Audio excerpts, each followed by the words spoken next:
Quotes from Rumi that can transform your life. Yesterday, I was clever, so I wanted to change the world. Today, I'm wise, so I am changing myself. These words of Rumi were perhaps an expression of lament brought on by the remnants of the Mongol Empire's conquest of his homeland. The Mongols were a brutal regime, often slaughtering opponents of their expansion, including many Muslims during the time of Rumi. Moreover, it's well known that Rumi was a mystic, devoted to contemplation and self-surrender. Like many mystics, he probably realized that the external problems of the world couldn't be solved without first doing the necessary internal work.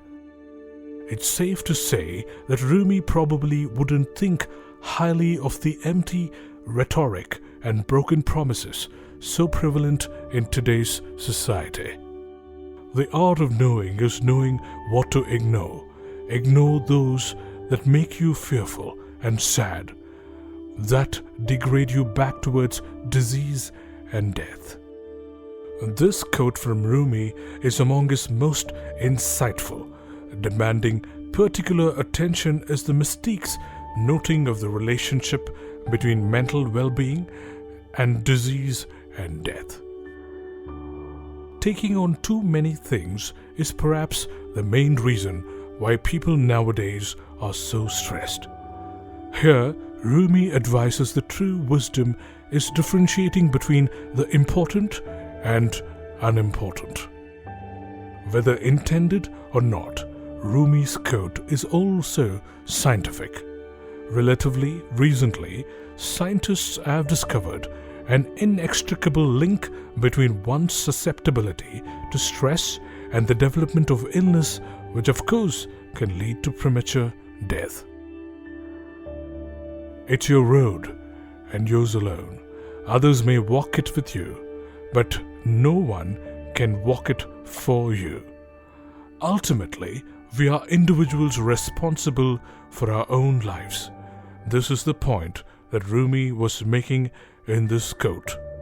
That's not to say that there won't be interesting parties, loved one, dear friends and others who will stand by us on our path.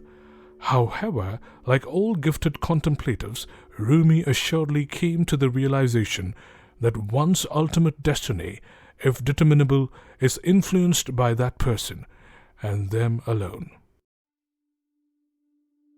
The und is the place where the light enters you. Okay, so this one is personal. Please forgive the first-person dialogue. Back in September of 2012, this writer was rushed to the hospital. Eventually, I blacked out and woke up with surgeon telling me that he was going to operate. The writer remembered giving a thumbs up before drifting back into oblivion. Fast forward a couple of days, and I was being instructed not to panic while the docs extracted a breathing tube from my lungs. This began the long recovery from a brain abscess, a bacterial infection that nearly killed me. Inside you, there's an artist you don't know about. More beautiful words. Here's the thing, we were all well aware of those inner artists as children. But then we were told that we had to grow up and live in the real world. How's that treating us, by the way? Creative power, which is probably what Rumi was referring to here, is accessing by quieting our minds and hearts. It doesn't come through our arduous effort or diligent striving.